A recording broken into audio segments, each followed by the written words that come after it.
What's going on, YouTube? It's Andrew, and I'm back. I missed you all. I know you all missed me.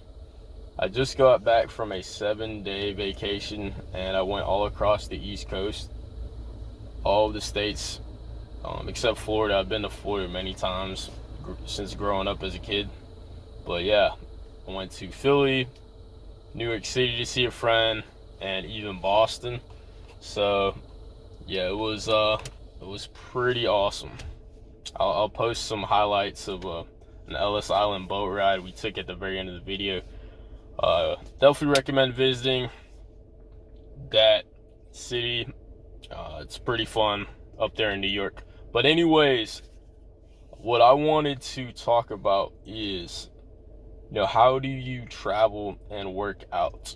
How do you keep up traveling, working out, or even just being fit, right? And maintaining a healthy lifestyle while you travel, whether it's for vacation or for business, right? You might be having a work trip, and you don't know how to keep active. So these are my main tips. I've got 2 ideas if you, don't use weights, or if you just like to stay active. And I got 2 ideas if you really need a gym with equipment, which is typically my preference. I need weights to work out most times, or I feel like I do. So the 2 ideas, first of all, without weights, is one, you can do just body weight movements, right? Keep up with push-ups. You can do pull-ups. You can find a park with a pull-up bar somewhere. You can do squats, handstand shoulder presses. And there's many types of workout plans where you just use body weights. And I'll leave a link in the description below with that.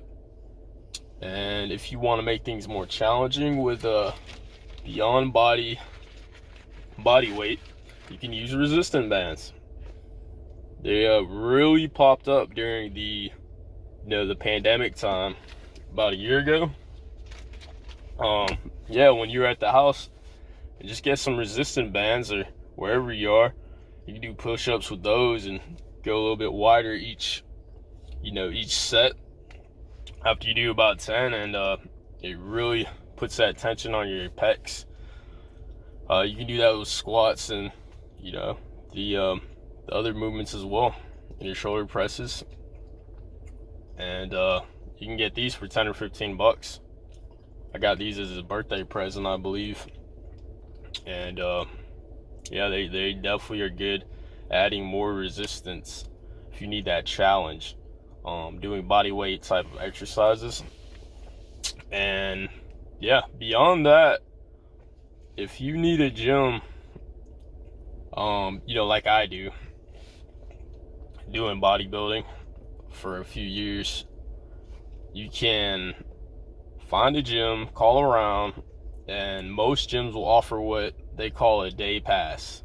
And that day pass is going to let you train for that day.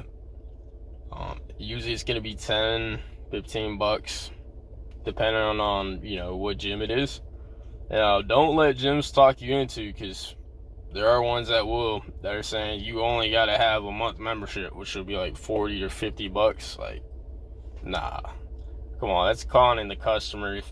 If you wanted good business, you'd let somebody train in there for a day for 10 or 15, and then whatever, give them a little temporary key card, scan in. Most gyms will have like a day pass option, guys. And another scenario, if you're training long term and traveling long term, it's good just to have a gym that you can have that, what we call a nationwide pass.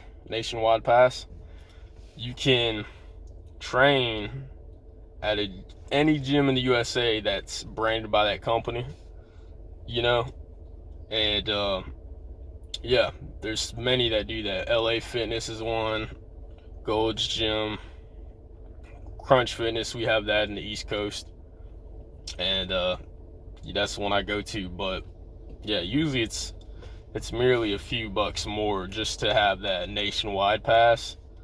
And if you're across the city or in the same state even, you know, it can be convenient to get your workout in anyway. So yeah, those are the main tips I have about traveling and working out.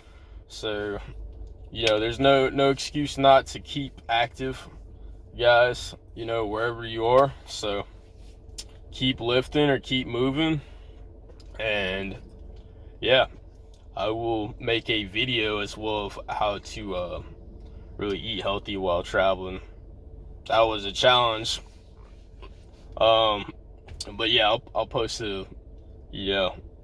I'll post up that pretty soon too. So here's some extra traveling footage, you know, beautiful New York. And subscribe, comment if you got questions or comments below, and be sure to like that video.